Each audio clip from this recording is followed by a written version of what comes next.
নমস্কাৰ সবকে।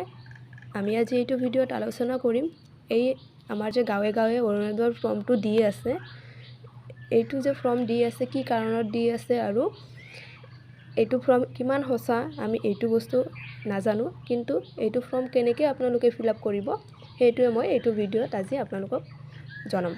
তো ইয়াতে কি কৈছে, আমাৰ ফাৰ্ষ্ট অপশ্যনত আছে ৰেচন কাৰ্ডত থকা পৰিয়ালৰ মুৰব্বীৰ নাম। আপোনালোকৰ ৰেচন কাৰ্ডত থকা আপোনালোকৰ পৰিয়ালৰ মুৰব্বীজনৰ নাম ইয়াতে লিখিব, ৰেচন কাৰ্ডৰ নাম্বাৰটো ইয়াতে লিখিব।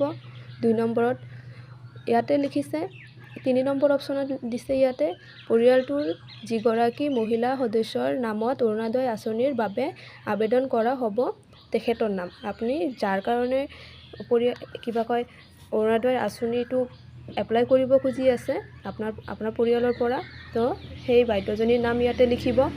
তাৰপিছত গাঁৱৰ নাম ইয়াতে লিখিব, ডাকঘৰৰ নাম, পোষ্ট অফিচৰ নাম লিখিব, পিনক'ড ইয়াতে লিখিব। এই 4 নম্বৰ অপশ্যনটোত অলপ কিছুমানে কনফিউজ হৈ আছে যে বুথৰ নাম আৰু নাম্বাৰ। বুথৰ নাম মানে হৈছে আমাৰ ভোট কেন্দ্ৰৰ নাম আৰু নাম্বাৰ।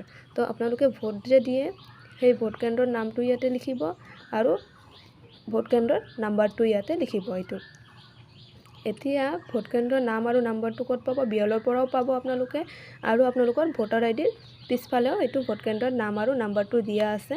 যদি চেঞ্জ হৈছে আপোনালোকে বিএলৰ পৰা শুদ্ধকৈ ইয়াতে লিখি ল'ব। বিধানসভাৰ সমষ্টিৰ নাম, বিধানসভাৰ সমষ্টি মানে LAC নেম, আপোনালোকে বিধানসভাৰ নিজৰ সমষ্টিৰ নামটো ইয়াতে লিখিব।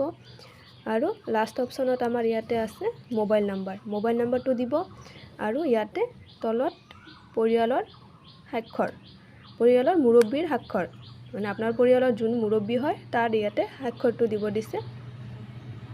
নিশ্চয় বুজি পাইছে। এই দুটা বস্তুত কিছুমানে কনফিউজ হৈ আছে অলপ। বুথৰ নাম আৰু